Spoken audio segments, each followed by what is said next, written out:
Hello. Hi. Hello.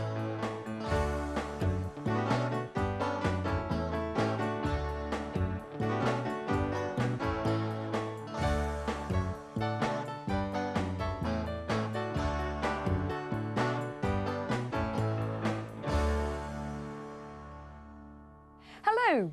We're going to talk about old age again today. First, we asked people a question about the future. How do you hope to spend your old age?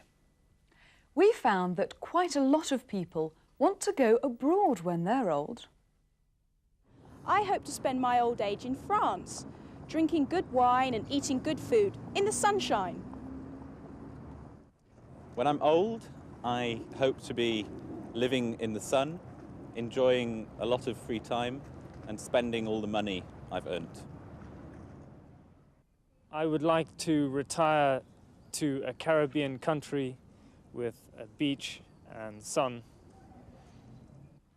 I think I'd like to spend my old age perhaps in the south of France or around the Mediterranean, relaxing and enjoying the countryside.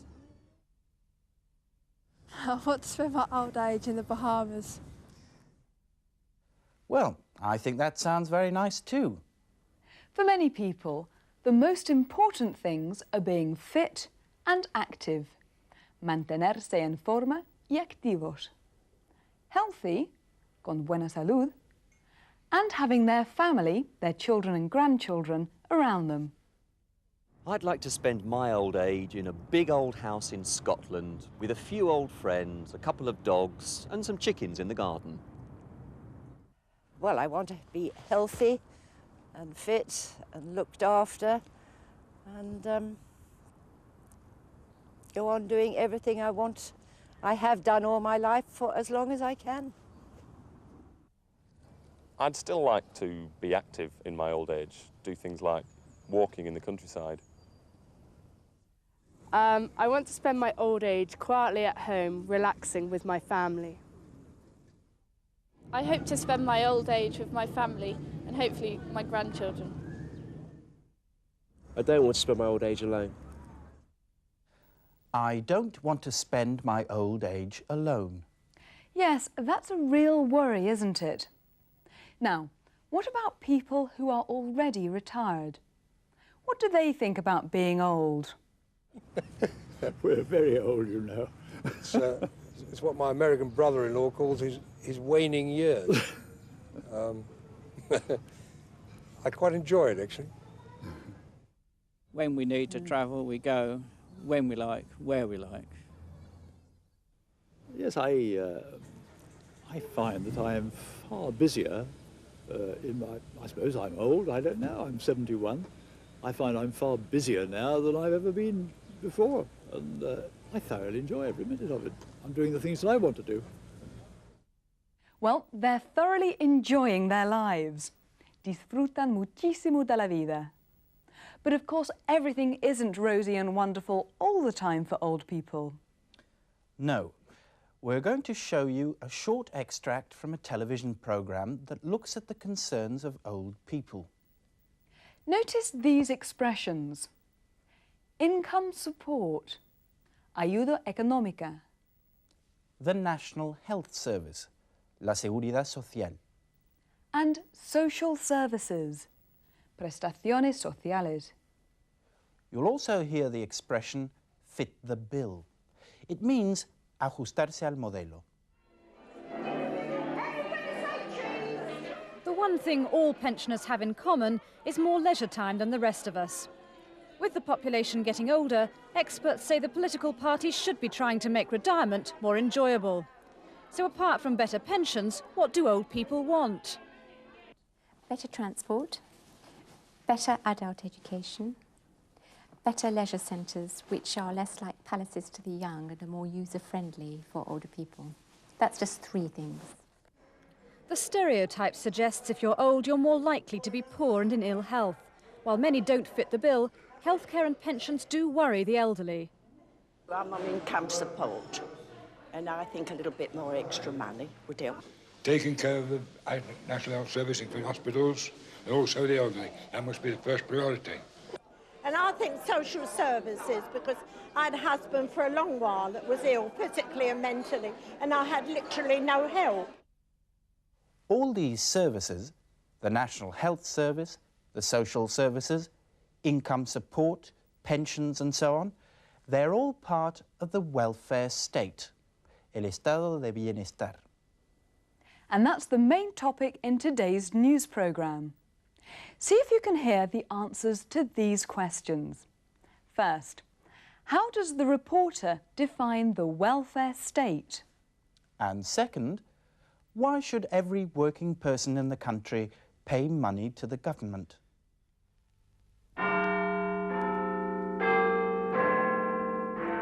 Good evening. Here is the news from the BBC in London. The welfare state offers hope to old people. The great composer, Sibelius, dies at the age of 92. And what old people think about the beatniks. But tonight's main story is that the welfare state is offering hope to millions of old people. We are going over to our social affairs correspondent, Anna Pilkington.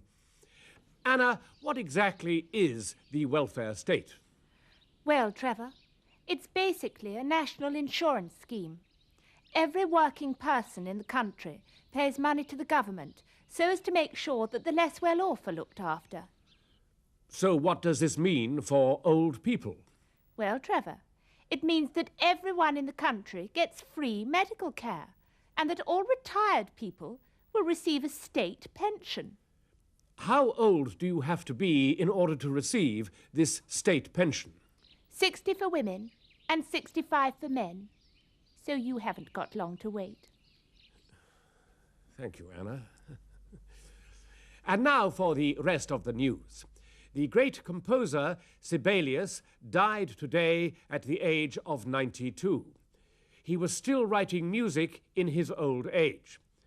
And finally, old people are worried about a group of young people who call themselves beatniks. Apparently, the beatniks wear black clothes, drink lots of coffee, and listen to jazz music all day. People say that the beatniks should go and do a proper day's work. Quite right, too. That's all the news from the BBC in London. Good night. You don't hear much about the beatniks anymore, do you, Vanessa? No, they disappeared rather quickly.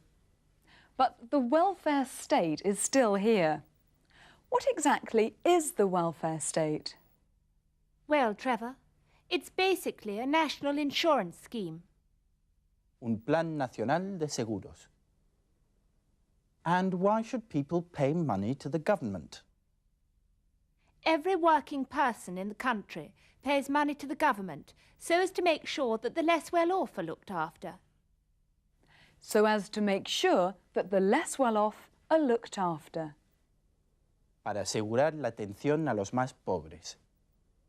As you already know, there are two other expressions you can use that mean exactly the same. In order to. In order to make sure that the less well-off are looked after. Or simply, to make sure that the less well-off are looked after. And now it's time for making yourself understood. Today, Juan wants to visit someone in a rest home for the elderly, una residencia de la tercera edad. But he doesn't know how to get there. Listen out for the expressions he uses when he asks for directions. And what exactly does Juan say when he doesn't understand what the other man says? Excuse me, could you help me, please?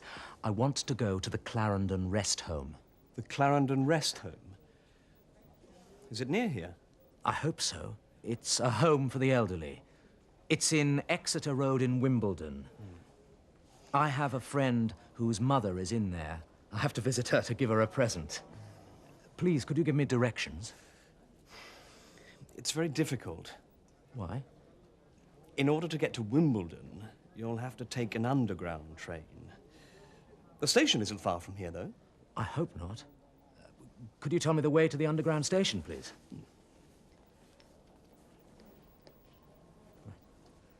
First left out of the building, second on the right, right of the roundabout, across two sets of traffic lights. It's the third or fourth building on the left. I'm sorry.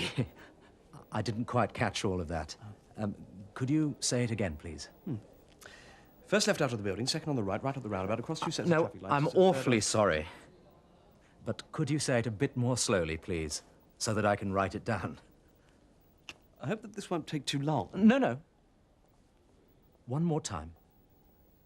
Slowly. Okay.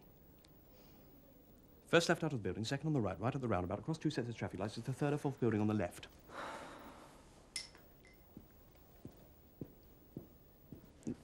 Left.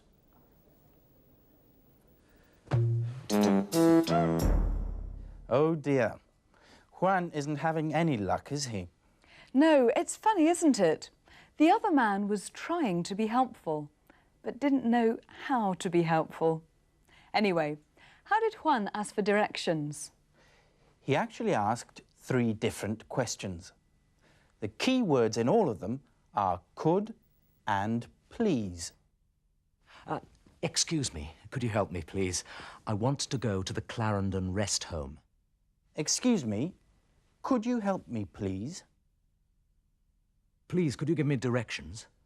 Please, could you give me directions? Could you tell me the way to the underground station, please? Could you tell me the way to the underground station, please? And what exactly did Juan say when he didn't understand the other man? I'm sorry. I didn't quite catch all of that. I'm sorry. I didn't quite catch all of that.